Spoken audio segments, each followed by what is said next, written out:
I had to sit down with my boys. I had to sit them all the fuck down. My partners, my pals, the ones I break bread with, go to the grave with their secret. Yeah.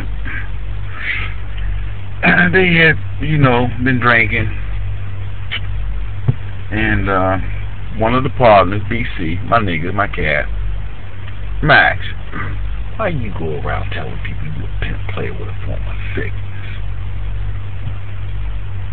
And I wasn't really trying to share that with every motherfucking body, but a few of the partners that was there, they were kind of like outside partners, but they was working their way into becoming real, true live Gorilla Joe partners and shit. They were working on their credentials on being able to have me go to the grave with their secret, but I wasn't trying to share my real shit about who I am to them just yet. But every now and then the time comes where you got to let everybody know how you got and who you are and why you are and what it is that you say that you are. Me, in my case, I am a pimp player with a fucking form of sickness, yeah.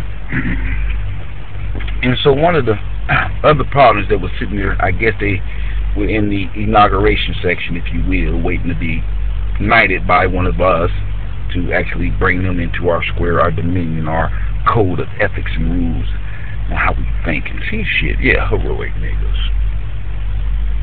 Well, Max, man, why don't you go ahead and give us an example of this, man? Because, I've been hearing about this pimp player sickness thing you've been running around, everybody been saying. My old lady say that she know you as being a pimp player with a form of sickness, but she said she never did nothing with you. Really? True? Are you sure? But I didn't want to go there. I kept that in the back of my mind because I knew they could start some shit. I said, listen, fellas, y'all gather around. Come here. If you turn your ass over here, too. I said, listen.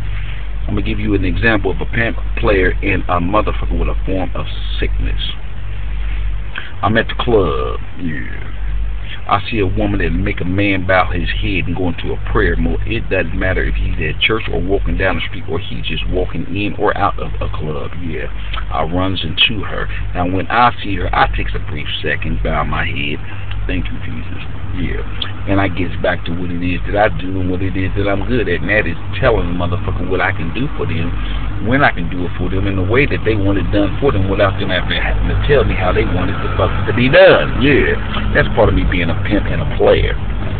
And so, little Joe Loudmouth Rockhead in the background. So, well, Maxine, what about the sickness, bro? I says, no, listen, I ain't done, bro. Just sit back and relax. You can learn something from what you think might be a dummy. Yeah. Because they do, because I'm in my 40s and shit. I got that Dave Chappelle look, but a lot of the women tell me I look better, but they laugh when they tell me.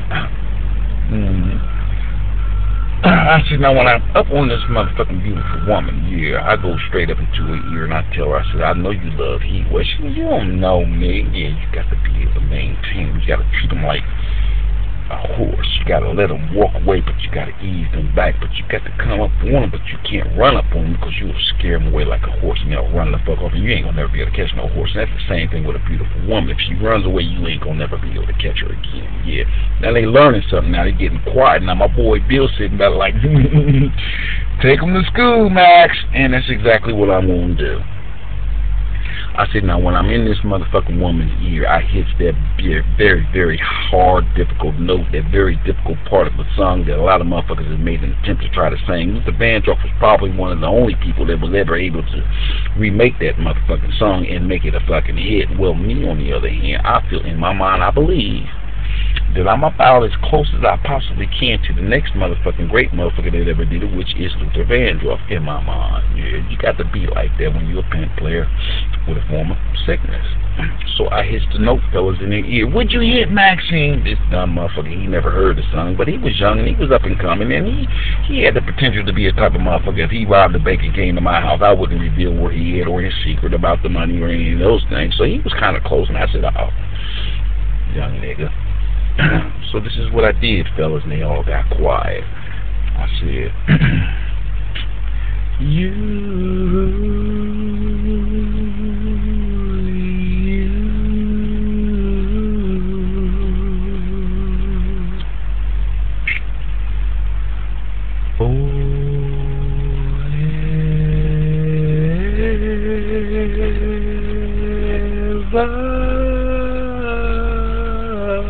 and cigarettes kicked in. Yeah, that was my cigarettes and shit. And them niggas just fell out. And I was just clowning and shit. But every now and then, fellas, being a pimp player with a form of sickness, you gotta have a humor about some of the dumb shit you've done and tried to do and tried to accomplish, just trying to prove that you are a pimp player with a sickness. And basically, I'm just a motherfucker that was just trying. I was.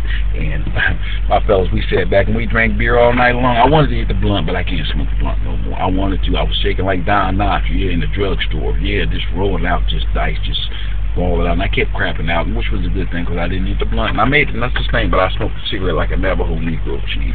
So in a sense, it's really the same. But that's what I told my fellas, y'all. So, I'm Maxine. I'm getting out of here. Peace. Take care.